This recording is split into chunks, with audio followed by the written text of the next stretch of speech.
नमस्कार, एक बार आपका फिर से स्वागत है आईसीटी मीडिया के अंदर। और अभी हम पहुंचे हुए हैं सूरजगढ़ के एक छोटे से गांव में कलोट कला है। और हमारे साथ में एक प्रत्याशी को तो आप पहचान ही गए होंगे, हमारे साथ में जुड़े हुए हैं अरविंद ओला जी, जो पार्षद पद के लिए यहाँ पे है कांग्रेस से।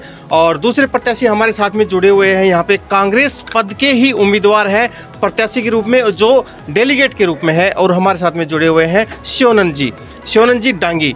और नाम से ही समझ गए होंगे, अगर डांगी है तो डांगी का मतलब तो समझ ही जाते होंगे क्या होगा। मतलब बिल्कुल पूरे तरह से बिंदास व्यक्ति जिसके बारे में हम बात करें तो बस बात यही है कि इनसे यही पूछेंगे मुद्दे क्या है, किसकी वजह से आप चुनाव लड़ रहे हैं, या कोई कारण है, या किसी ने आपको पीछे से प्रेशराइज तो नहीं किया है, या कुछ करने का जज्बा है आपके अंदर। तो सर, सबसे पहले आपका स्वागत है हमारे चैनल में।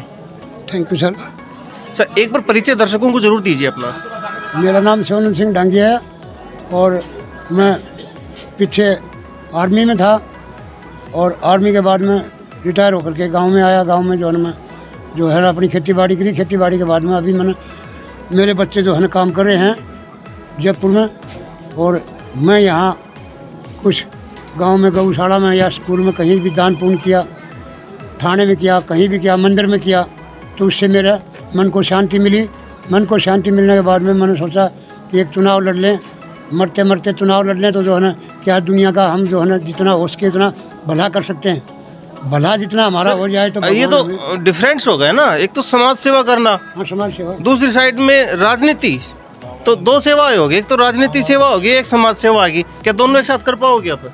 नहीं, दोनों भी जो कर पाएंगे और समाज सेवा भी और राजनीतिक सेवा भी कर पाएंगे हम दोनों तरफ से।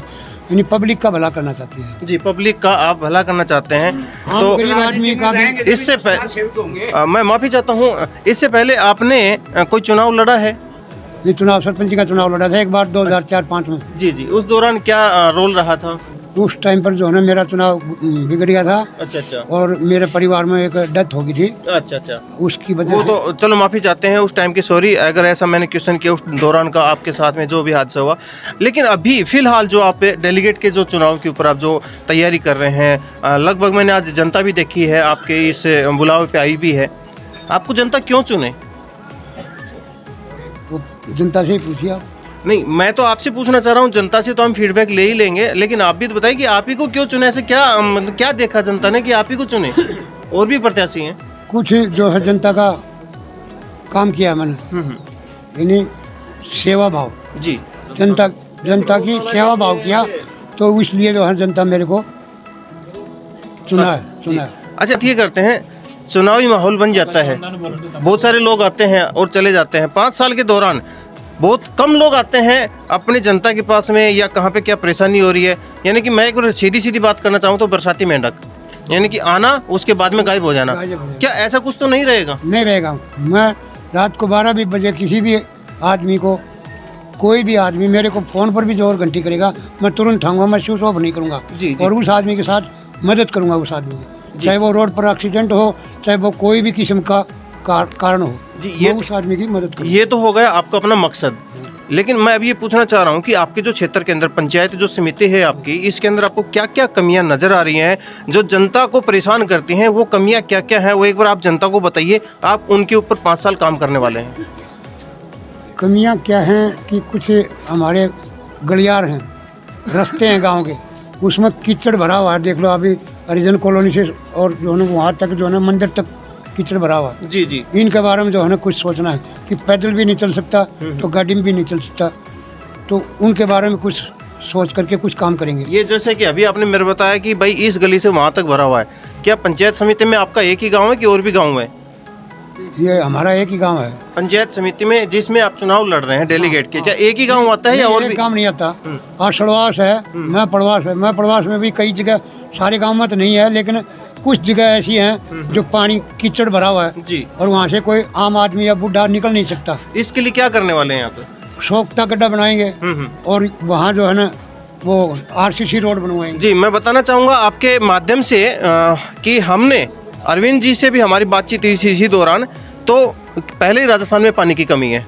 तो मैं तो ये चाहूँगा कि आप वो सोखता गड्ढा ना बना करके उस पानी को यूटिलाइज करें पर्यावरण के लिए, उसको आप एक जगह एकत्रित करें। एकत्रित करने के बाद में उसको आप जैसे कि जो भी पर्यावरण के लिए कदम उठाएंगे, पेड़ पौधे लगाएंगे, उनके दौरान आप उनके अंदर वो डालने की कृपया करें, ताकि वो पानी भी यूटिलाइज हो जाए, वो गंदा पानी यूटिलाइज हो जाए और पर्यावरण भी बनता चला जाए। मेरा तो ये रहेगा, आपका बाकी आप अपने विचार से जो भी आपने ये करेंगे। बात सही सुझाई है कि वहाँ उस पानी को जो है ना एकत्रित कर करके हाँ। और उसका सदुपयोग करेंगे, उस पानी का सदुपयोग करें, बिल्कुल। सदुपयोग करेंगे, बिल्कुल जी। ताकि कीचड़ भी ना हो हाँ। और पेड़ पौधे भी लगे, बिल्कुल। और जो है ना उसकी हाँ, पर्यावरण शुद्ध हो। पर्यावरण शुद्ध हो जाएगा आपका क्षेत्र का। हाँ जी। इसके अलावा और क्या करने वाले हैं सर?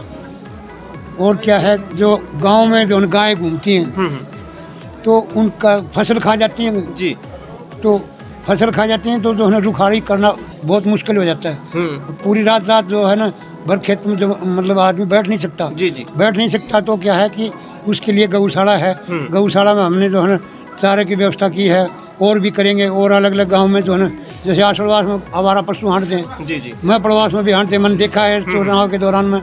तो उनको क्या है, परेशानी है, पशुओं को भी परेशानी है, तो आदमी को भी परेशानी है, हर व्यक्ति को परेशानी जी है। जी बिल्कुल उनसे मुक्ति देते रहे जी। इसके लिए मैं भी बताना चाहूंगा, अरविंद जी ने पहले बता भी दिया है और आपने आपके भी अच्छे विचार हैं। तो ऐसा भी काम अगर आपके क्षेत्र में हो जाता है तो मुझे लगता है बहुत ही बेस्ट और बेहतरीन बेस्ट रहेगा। होगा सर। इसके अलावा और क्या कदम रहेंगे जी? और क्या है, जो ग्राउंड है हमारे स्कूल बच्चों का खेलने का मैदान, जी। उसको जो है ना अच्छे ढंग से जो है ना सरकार सहायता देगी तो ठीक है, नहीं तो हम अपने प्रयास से करवाएंगे। जी, मैं एक चीज़ बोलना प्रवास का, और आज मैंने बोला 2.5 लाख का मैंने सामान दिया है। किसका? उसका जिम्स का। जी जी। बच्चों को जो है मैं पड़वास पंचायत में सुखबीर सरपंच के माध्यम से, और मैंने मेरे पैसे से दिलाया हूँ बच्चों को। जिम्स करेंगे, आगे खेल में निकलेंगे बच्चे, जो है ना फौज में भर्ती होंगे, कहीं नौकरी मिलेगी, रोजगार मिलेगा। जी जी। तो मैं हर बच्चों को जो है ना, ये युवा पीढ़ी देश की क्या रीढ़ की हड्डी है। जी सर। घर की भी रीढ़ की हड्डी है तो देश की भी रीढ़ की हड्डी है। जी जी। तो इसके लिए, इसके ऊपर मेरा पूरा फोकस रहेगा जी कि सर। बच्चे ज़्यादा से ज़्यादा खेल करें, तो सामान उनको मैं मुहैया करवाऊंगा। सरकार से करवाओ या मेरे हाँ, जो भी है आप अपने अपनी जेब से करें, सरकार से करवाएं, लेकिन आप करवाएंगे, मेरा आपका पूरा जो है ना रुझान रहेगा बच्चों पर। और इसके अलावा और कुछ सर? और भी जो है ना बिजली पानी का जो है ना जो भी है वो देखेंगे, जो है ना सर मेरी नज़र में सहयोग मिलेगा जो है पब्लिक का, तो सुथरे ढंग से काम करवाएंगे। जी, मेरी नज़र में एक कमी और है, जैसे कि शिक्षा की बात करते हैं कि हमारे जो समाज की जो बहन बेटियां हैं वो दूर नहीं जा पाती हैं पढ़ने के लिए, यानी कि 8वीं क्लास तक पढ़ी तो रुक गई, 10वीं क्लास तक पढ़ी तो रुक गई, उनका है ना? प्रयास करेंगे हम, जो है ना ज़्यादा उनको घर वालों को समझाएंगे और आगे बच्ची को पढ़ाएंगे। मैं घर वालों की बात ना करके मैं ये कहना चाहूँगा कि आप गवर्नमेंट से ऐसी संस्थाएं अपने गांव के आसपास नज़दीक लेके आएं, ताकि हमारी बहन बेटे सुरक्षित पहुंच सके और पढ़ सकें। सरकार से विनती करेंगे, आपके जो बनने के बाद में सर मैं बन जाता हूँ तो उसके बाद में सरकार से विनती करूँगा, और हमारे विधायक जी से भी खूब विनती करूँगा, तो ताकि जो है ना गर्ल्स कॉलेज बना पाएँ। जी जी। और जिसकी हमारी लड़कियाँ यहीं पढ़ें। हाँ। मैं पड़वास पंचायत, आषाढ़वास पंचायत और बड़ी करोड़ पंचायत, जी जी। इनमें मेरा यही रुझान रहेगा कि जो है ना शिक्षा नज़दीक से नज़दीक मिले, ताकि कोई ऐसी घटना ना हो बच्चियों के साथ, उसको स्कूल ना छोड़ना पड़े और घर वालों को भी कोई परेशानी ना हो। जी। तो सर इसके अलावा आपके कोई और अगर नॉलेज में है कि भाई मैंने आपको बनाया कि आपने नोट किया होगा कि कहीं ना कहीं मैं ये काम भी और करवाऊंगा, तो वो भी आपकी नॉलेज में, तो आप बता सकते हैं, दर्शक हमारे हाजिर अभी भी। हाँ, जैसे कई बार बिजली की समस्या हो जाती है, बिजली टंकी बढ़ जाती है, टंकी नहीं मिलती। जी जी। गर्मी के दिनों में टंकी नहीं मिलती, 10 दिन तक टंकी नहीं मिलती, तो उसके ऊपर मेरा पूरा फोकस रहेगा, उसको 24 घंटे में टंकी दिलाई जाए जी, ताकि जो है ना उसका पशु किसाए ना मरे, और उसको पानी टाइम पर मिल जाए, टंकी टाइम पर मिल जाए। इसके लिए मैं एक अगर राय देना चाहूँगा सभी क्षेत्रवासियों को भी बोलना चाहूँगा, और हमारे बीच में पार्षद निर्वाचित होने वाले हैं और समिति सदस्य हैं जो निर्वाचित होने वाले हैं, कि समाज के जो इस क्षेत्र के जो लोग हैं, ये जैसे ही बन जाते हैं या जो भी बन जाता है, जिस भी जगह पे बन जाता है, वो अपने गांव के अंदर सबसे पहले एक ऊंची टंकी बनवाए, ताकि कहीं कभी लाइट की समस्या हो जाए, मोटर जल जाए, या 4-5 रोज लाइट नहीं आए, तो जो ऊंची पानी की टंकी रहे, उससे पूरे गांव में व्यवस्था बनी रहे पानी की। अगर ऐसा संभव हो तो बहुत ही बेस्ट रहेगा मेरे हिसाब से, क्योंकि पेयजल की समस्या यहाँ पे पहले से ही है। पहले से ही है, ऑटोमेटिक है। गर्मी के दिनों में 10-10 दिन बिजली जो है ना तूफान आ जाता है, आंधी आ जाती है जी, तो पानी की जो तार वायर टूट जाती हैं, 24 घंटे तक जो है संभाल नहीं होती, बिजली के तार नहीं टूटते, तो उसके लिए मैं भरपूर प्रयास करूँगा। बिल्कुल सर, आपके प्रयास गवर्नमेंट के साथ मिल करके जो है ना, बिजली वालों के साथ मिल करके और गांव वालों को की पूरी मदद करूँगा। जी बहुत बहुत धन्यवाद सर आपका। और हमारे साथ में अरविंद जी भी बैठे हुए हैं। अरविंद जी, आपकी क्या राय है कि हम देख रहे हैं कि आपके साथ में जनसंपर्क बहुत ज़्यादा है, बहुत ज़्यादा जनता भी आपके साथ में जुड़ी हुई है और हमने काफ़ी जगह पे देखा है, तो आप क्या कहना चाहेंगे? मैं तो बड़े बुजुर्गों के आशीर्वाद से और मेरे साथ जो नवयुवक मंडली है इसके भाईचारे से चुनाव को सफल बनाने के प्रयास में लगा हुआ हूँ।